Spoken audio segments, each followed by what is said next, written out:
Assalamualaikum kelas 5A, selamat pagi. Hari ini hari Senin 8 Februari 2021. Hari ini kita kembali belajar IPA ya nak. Pembelajaran tema 7 subtema 1 tentang muatan IPA. Nah, di sini kita akan belajar mengenai sifat benda padat, cair, dan gas. Jika sebelumnya kalian sudah belajar mengenai perubahan wujud dari padat ke cair, cair ke padat, padat ke gas, gas ke padat, cair ke gas, dan sebaliknya, kali ini kita akan membahas ciri-cirinya. Sifat-sifat dari 3 jenis wujud benda tersebut. Yang pertama yaitu benda padat. Nah, benda padat di sini dapat kita contohkan yaitu seperti pensil, penggaris, penghapus, dan kerikil. Nah, di sini Ibu ambil contoh sebuah pensil. Pensil ini dikatakan benda padat karena dia keras, tidak memiliki bentuk dan volume yang tetap, terus disusun secara rapat. Nah, ciri-cirinya itu yang Ibu sebutkan tadi, yang dapat kalian lihat dari benda padat ini. Nah, contohnya seperti pensil ini. Berarti pensil ini Ibu tegakkan di sini. Nah, pensil itu apa ciri-cirinya? Dapat kalian amati. Bentuknya bentuk dan volumenya tetap. Bentuk dan volumenya tetap. Nah, dikatakan tetap di sini maksudnya apabila pensil ini dipindahkan tempat, misalnya dimasukkan ke dalam gelas atau ditaruh di atas meja, itu dia bentuk dan volumenya tetap, tidak berubah-ubah. Nah, yang kedua yaitu zat penyusunnya rapat.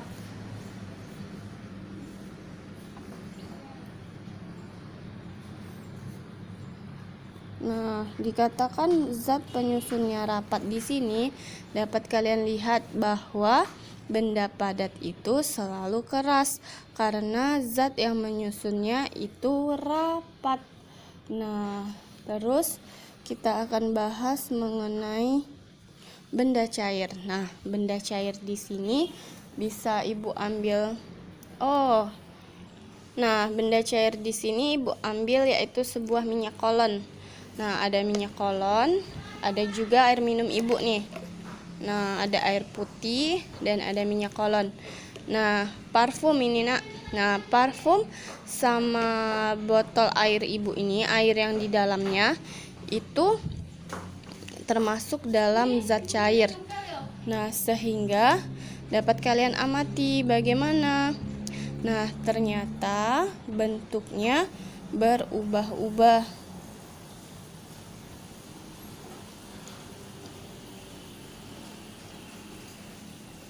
Bentuknya berubah-ubah tergantung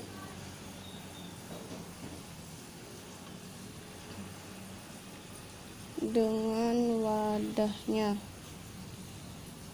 Nah, dapat kalian amati kan, apabila minyak ini ditaruh di botol kecil seperti ini, botolnya agak gepeng, maka airnya, zatnya juga berbentuk seperti botol. Sedangkan air putih, air mineral yang dimasukkan ke dalam botol tinggi seperti ini, nah bentuknya juga akan seperti botol ini. Dapat kalian amati kan, apabila air ini dituangkan ke dalam gelas, maka bentuknya akan menyerupai gelas. Tunggu Ibu cari contohnya dulu. Nah, ini dia. Ini air kemasan yang ditaruh di dalam gelas. Nah, bentuknya akan seperti gelas. Nah, ini adalah ciri-ciri dari zat cair. Zat cair itu bentuknya berubah-ubah tergantung dengan wadah, tergantung dengan tempat dia ditaruh. Nah, yang kedua yaitu biasanya zat cair itu mengalir dari tempat tinggi ke tempat rendah. Nah, di sini kalian dapat lihat yang kedua ini mengalir dari tempat tinggi ke tempat yang rendah. Di sini dapat dibuktikan dengan cara apabila kalian menuangkan air, kalian tumpahkan air, maka air itu akan bergerak. Misalnya kalian meneteskannya di atas lantai. Apabila permukaan lantai itu datar, maka air itu akan berada di situ aja.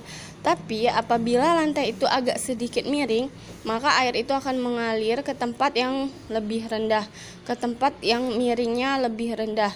Nah, sehingga itulah yang dikatakan zat cair, air mengalir dari tempat tinggi ke tempat rendah. Nah, yang ketiga yaitu dapat meresap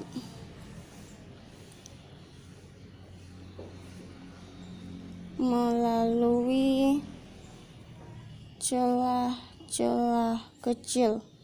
Nah, yang nomor 3 ini dapat kalian buktikan dengan cara apabila kalian menuangkan air itu ke tempat yang tanah yang sudah ada retak-retak karena terlalu panas, sehingga tanah itu menimbulkan retakan-retakan di atasnya.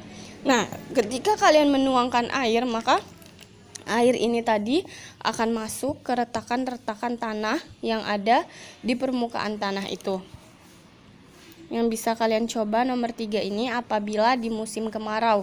Kalian sering menjumpai tanah-tanah yang retak karena tidak selalu terkena air, tidak selalu disiram. Biasanya itu ada di halaman atau di lapangan. Nah, apabila kalian teteskan air, maka air tersebut akan meresap melalui celah-celah kecil. Nah, yang keempat yaitu menekan ke segala arah. Nah, maksud nomor 4 di sini menekan ke segala arah itu seperti ini. Dia menekan ke semua arah, maksudnya adalah memenuhi wadahnya. Nah, seperti air kemasan ini, nah dia menekan ke segala arah, dia memenuhi seluruh tempatnya. Yang ini juga dia menekan ke segala arah. Nah, ini batasnya kan yang di bawahnya. Nah, ini penuh, full. Nah, inilah yang dikatakan menekan ke segala arah. Nah, selanjutnya kita akan bahas adalah wujud benda gas. Wujud benda gas di sini itu bisa pewangi yang menggunakan semprotan atau balon. Nah, itu yang pertama yaitu memiliki bentuk yang tidak tetap.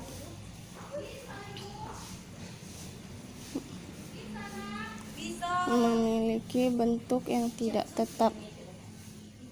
Nah, maksudnya di sini memiliki bentuk yang tidak tetap itu apabila kalian dapat melihat balon.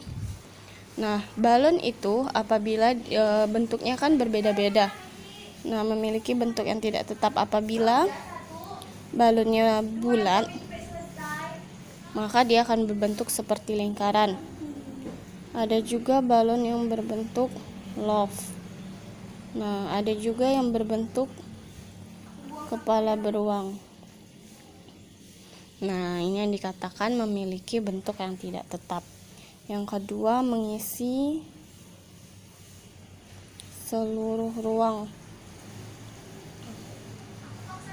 Nah, apabila kalian meniup balon, apabila kalian menghembusnya dengan udara, dengan nafas kalian, maka nafas kalian akan pindah seluruhnya ke dalam balon, sehingga nafas kalian akan memenuhi seluruh ruang yang ada di balon ini. Nah, itulah yang dikatakan mengisi seluruh ruang. Nafas kalian ada di dalam balon sepenuhnya. Nah, zat penyusun sangat berjauhan.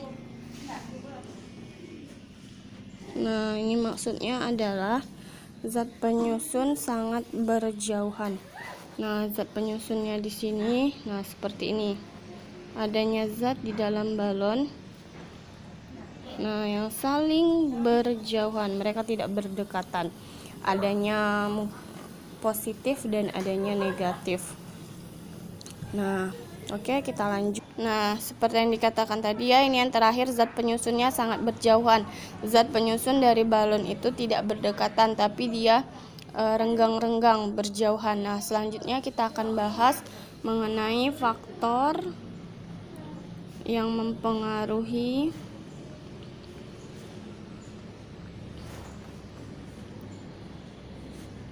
wujud benda. Nah, faktor yang mempengaruhi wujud benda. Nah, wujud benda di sini ternyata dipengaruhi oleh kalor atau panas. Dipengaruhi oleh kalor atau panas. Nah, kalian masih ingat kan pelajaran sebelumnya? Nah, kalor atau panas itu contohnya yaitu terjadi pada perubahan wujud benda adalah proses mencair, menguap, dan menyublim. Ketiga proses tersebut terjadi karena benda-benda yang berubah menyerap kalor dari lingkungan sekitar, yaitu karena akibat dipanaskan atau didiamkan. Sementara itu, proses membeku, mengkristal, dan mengembun terjadi karena benda-benda yang berubah melepaskan kalor ke lingkungan sekitar atau didinginkan, sehingga dapat berubah wujud. Nah, di sini ternyata perubahan wujud benda ini dipengaruhi oleh kalor. Nah, perubahan wujud tadi itu kita letakkan karena nggak ada. Ini ada es batu. Nah, es batu ini apabila dibiarkan di ruangan terbuka, dia akan terkena panas dari lingkungan. Nah, ini kalornya, panasnya. Nah, diserap oleh batu es ini tadi, sehingga terjadilah pencairan. Sehingga dia mencair menjadi air. Nah, ini yang dikarenakan mendapat kalor dari lingkungan. Nah, ada juga yang melepaskan kalor ke lingkungan. Itu terjadi pada proses membeku, mengkristal, dan mengembun karena terjadi perubahan dari benda-benda yang melepaskan kalor ke lingkungan. Itu kita contohkan proses dari sebaliknya. Mentega, sebuah mentega, ini anggaplah sebuah sendok. Nah, ini mentega yang diletakkan di atas sendok terus dipanaskan. Nah, dipanaskan dengan menggunakan lilin, maka mentega tersebut akan mencair, akan meleleh dia.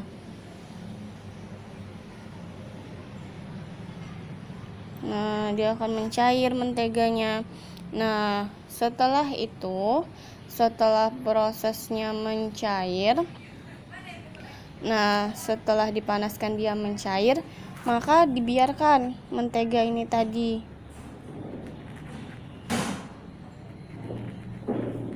Nah, mentega yang cair ini tadi dibiarkan di udara terbuka. Ini udaranya, udara itu tidak tampak. Nah, jadi seperti ini kan. Nah, karena dibiarkan di udara yang terbuka, sehingga dia ini tadi melepaskan kalor, sehingga dia melepaskan kalor ke lingkungan. Nah, setelah dibiarkan di udara yang terbuka, mentega ini tadi lama-kelamaan dia akan padat kembali. Nah, maka menteganya akan padat kembali karena dia telah dibiarkan di udara yang terbuka, telah melepaskan kalor ke lingkungan. Nah, sehingga mentega ini sudah padat kembali, dan ini sudah Ibu lakukan penelitiannya, sudah Ibu lakukan diskusinya pada kelas 5 sebelumnya. Nah, ini yang kita lakukan di kelas, sehingga mentega yang dari beku tadi dia menjadi cair, terus dibiarkan di lingkungan terbuka dan melepaskan kalor, dia akan kembali beku lagi. Ini sudah didiskusikan bersama, karena sekarang kalian saat masa pandemi tidak bisa melakukan percobaan secara langsung di kelas, maka kalian bisa melakukannya di rumah apabila kalian ingin tahu dan ingin mencobanya.